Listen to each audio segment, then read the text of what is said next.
All right, welcome to Planetary Health First, Mars Next. I have been so waiting to have Christine Von Raesfeld on. And man, we've had some challenges because it's life, whether we have, internet Tech connectivity or health or what.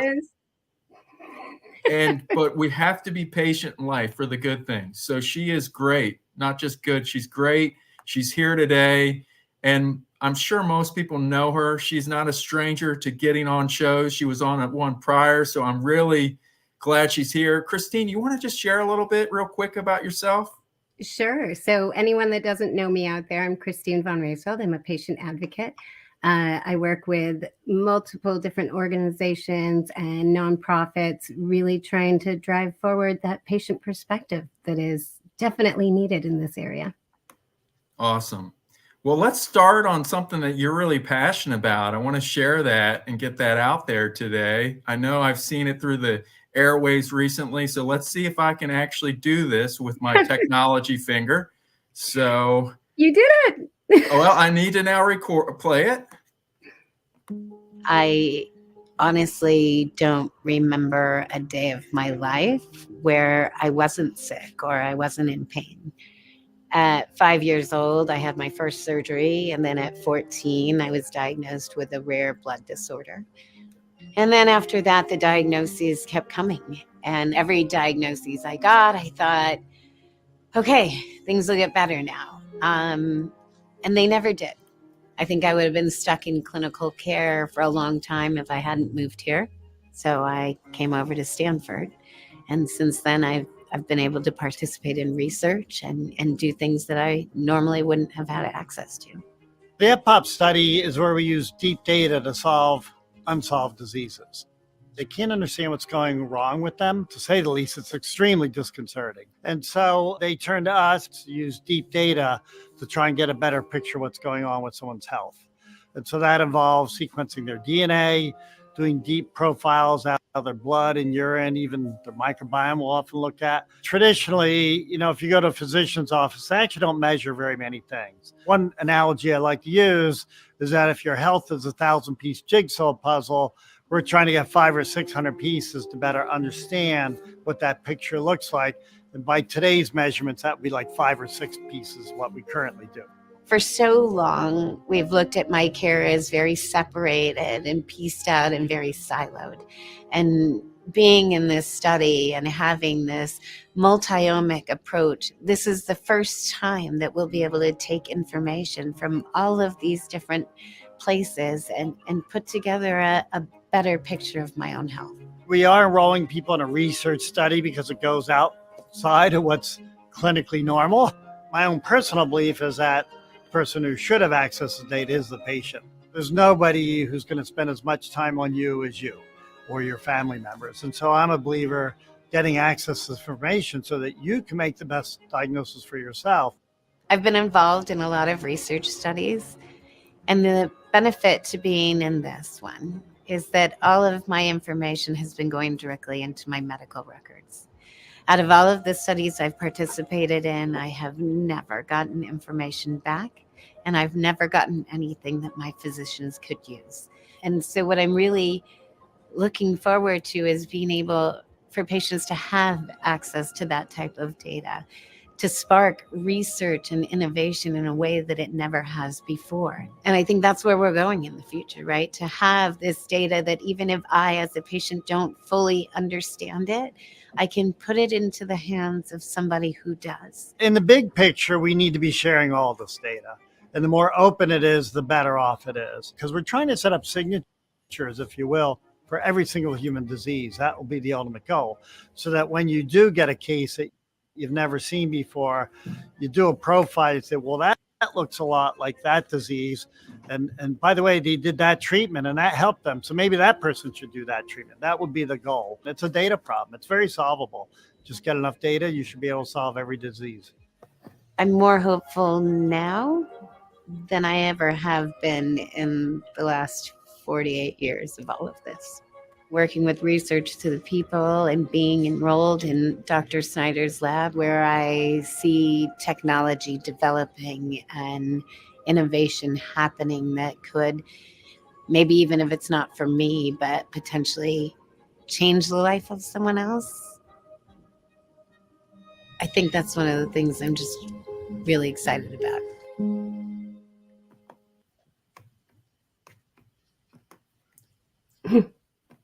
Can we just say, wow? That end always makes me cry. Yeah, I can imagine. I'm just, well,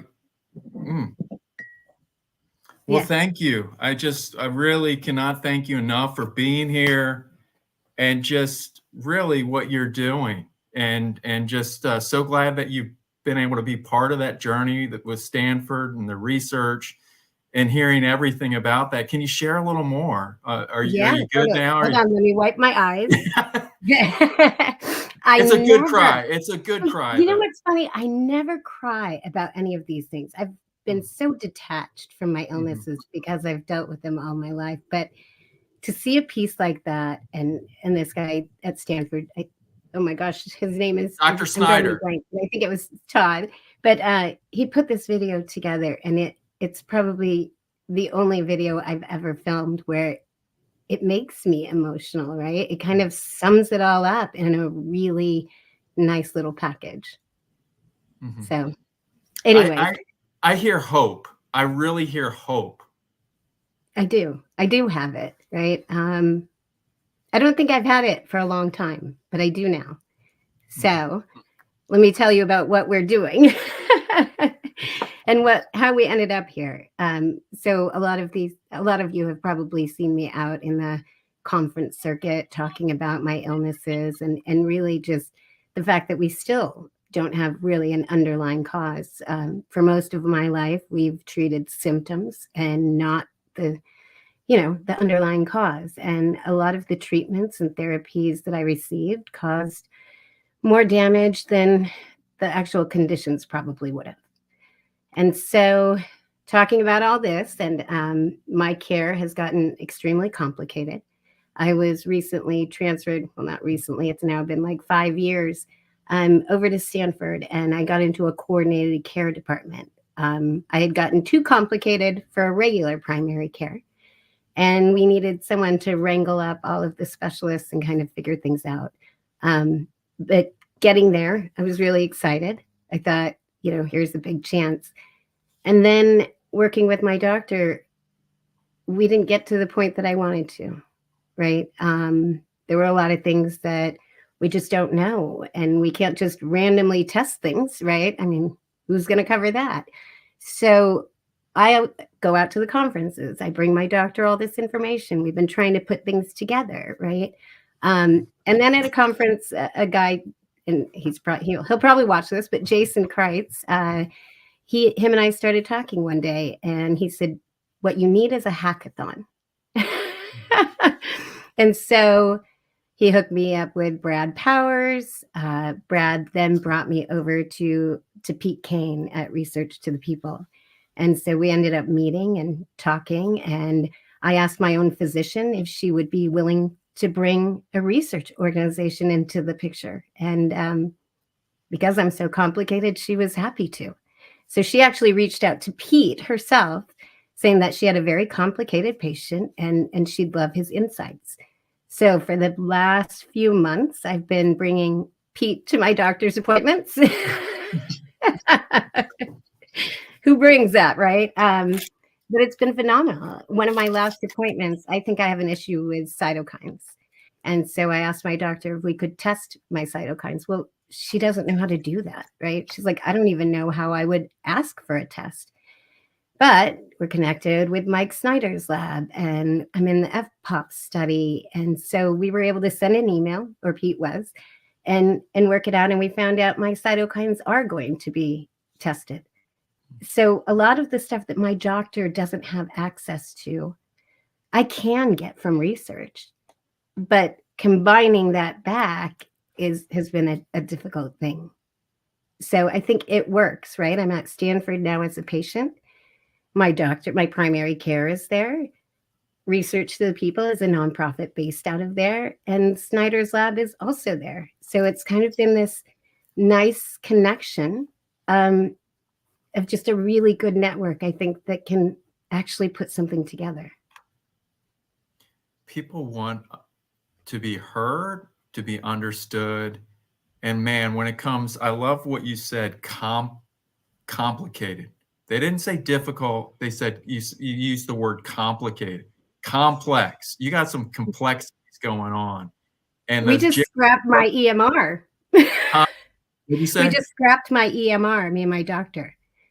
So everything that's in there, it's missing information. It's one doctor's perspective over another. And so my doctor and I spent some time, and I went through 10 pages, put question marks by things I didn't agree with, check marks by things I did, and I crossed off things that I thought I didn't have. My doctor came back and put some of those back, but did agree, And so what we did with my EMR is she then took that, put it into a nice little paragraph of what we're dealing with now. And I think it's pinned into the top because the last doctor that I met with said it was amazing what we did with my EMR. Well, I feel like what you're doing is this is beyond cutting edge. I mean, this is what do you call this topic of medicine, of healthcare that you're entering with this research? What is it? I know you had the when the DNA, the double helix was discovered. Well, what is this? What are we doing right here with they're unlocking, what is there a topic that we would call it? Well, I would say that this is the age of citizen science, right? I think that, and personalized care, but able to get to personalized care because we have that knowledge of how to bring it to ourselves. So I don't know. I don't know what the term would be. I guess everyone's calling personalized medicine, but I'm not sure. Right? Combining that research with clinical care, I think it's something that we need, and to be able to now do that in a way, it's really fascinating. But then also, I forgot to tell you this, and this is my newest news. I actually, through working with Pete and Snyder's lab and my doctor, I know a lot right now about, genetics and things, but I don't know all of it, right? So that's the last missing piece in my healthcare journey. And we were able to connect with an organization that's working at Stanford called Data Ocean. And I'm going to be going through a bioinformation. Oh gosh, I totally forgot what it was. But of course, right, really teaching me the basics of all of these things, from compute to, pandas and all these things that go over my head in conversations. I'll now be able to kind of understand them. So I got a scholarship. So thank you to the people at Data Ocean at Stanford for giving me that opportunity. But I think it'll help me put together more of the pieces that I don't seem to be able to find. And now, is that scholarship academic oriented, so you can take a class, or is it more for the research? A certificate. Yeah. Okay. There's a certificate. Bioinformatics. Okay, cool. Super cool. And I guess what I was getting at is almost just like Health 3.0. It's like the personalized, where we're getting all these data points that we just never were able to get access in real time with computing. And so what that is called is probably a new term that we don't even have at this point. They're creating a new category that you're part of. That's your job now. Make up a title. We'll call it that one. But I love this too. I want to make sure we don't miss this, because when we get talking, we get talking. But the digital rights at Light Collective, tell me about that.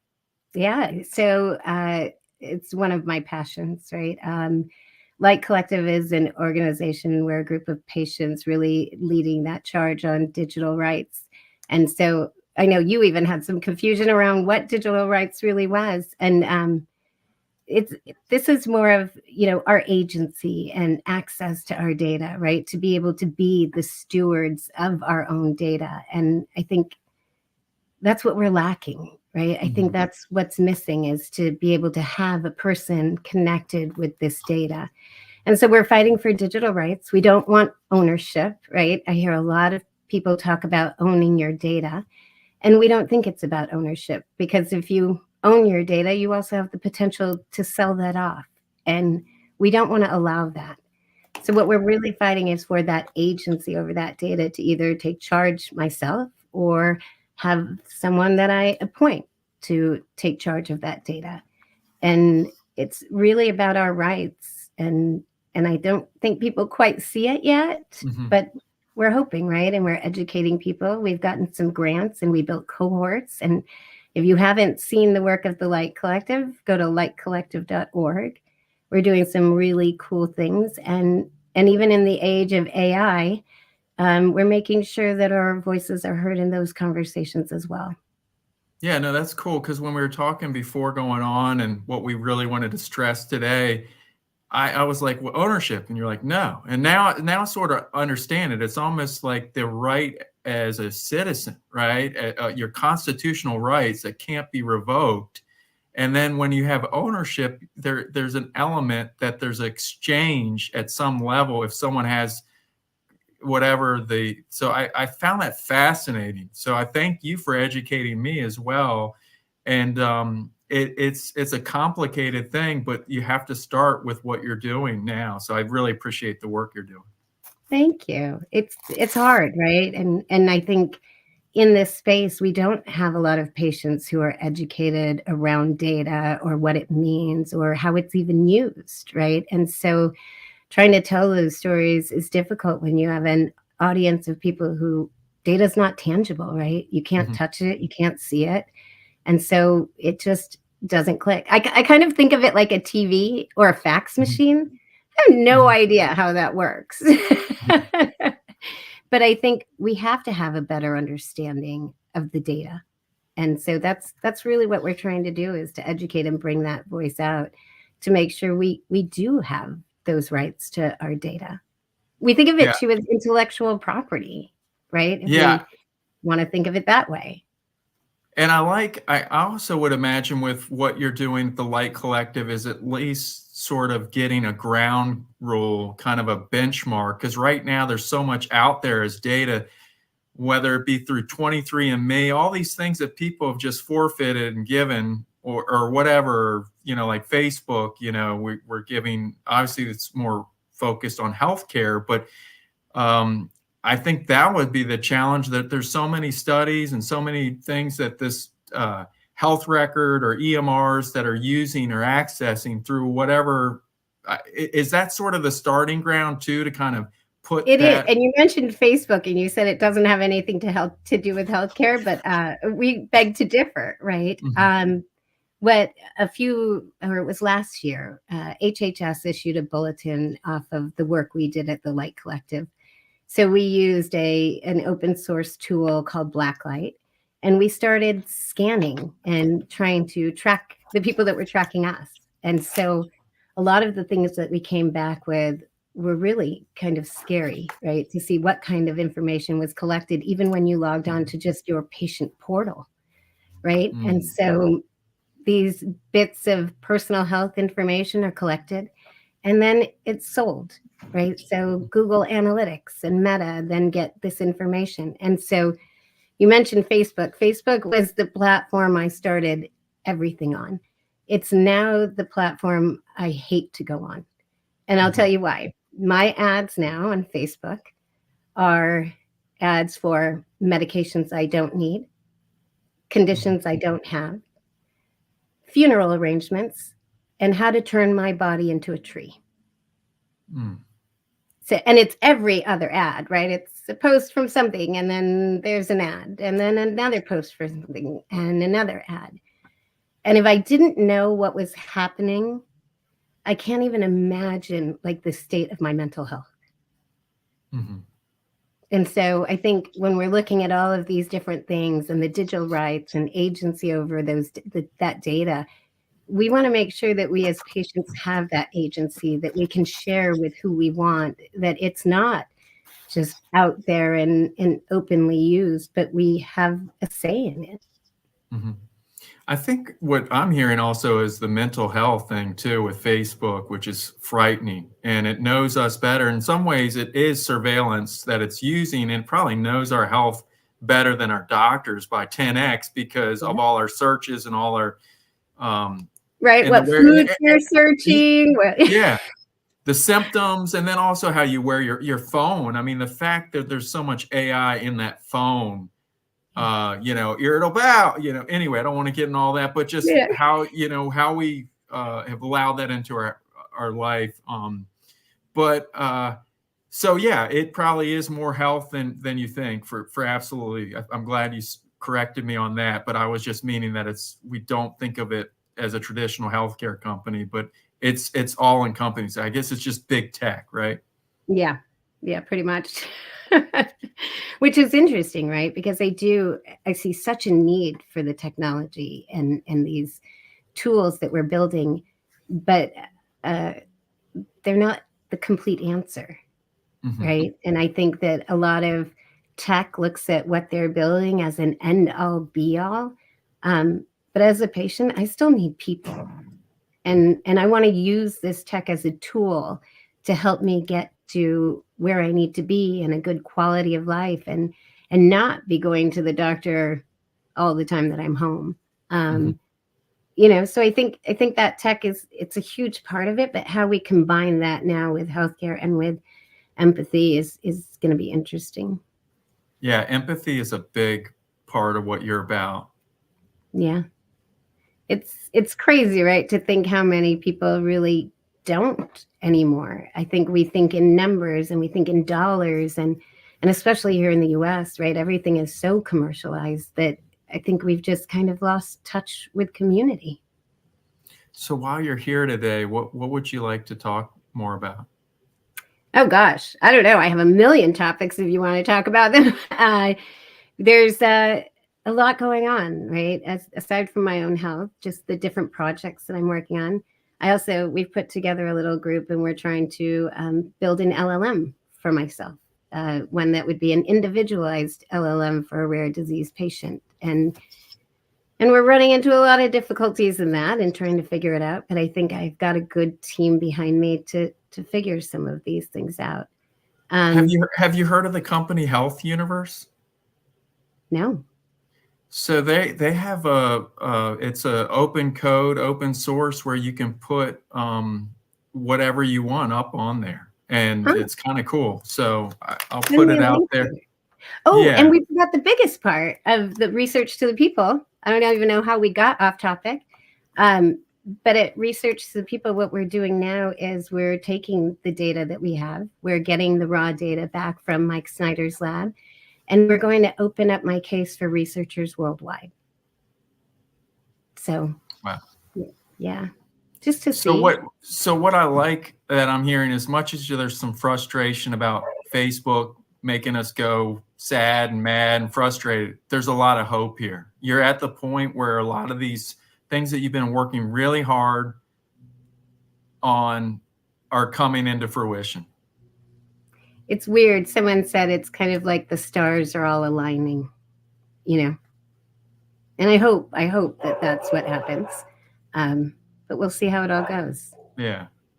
Well, no, that's cool. So what are you with that being said, what is the biggest, like, this next 6 months, 9 months, what are you working on? Yeah. Well, I am working on finding a job. I'm struggling with Medicare, and I've been deemed eligible to work. So what that means, we don't know. So in the next 6 months, it's taking care of my health, right? Really trying to combine with my physicians and Research to the People and align all of that and then figure out my personal life. But then hopefully out of all of this, come out with a model that can work for other patients like me. Like, I really think that is what we need, right? Something that is patient-led and with this initiative and all this research that we're doing. I don't think there's a cure for anything that I'm dealing with, right? And I'm not hoping and I'm not expecting it. But I am hoping that the research that we do and whatever we find can be valuable for other people. I think so.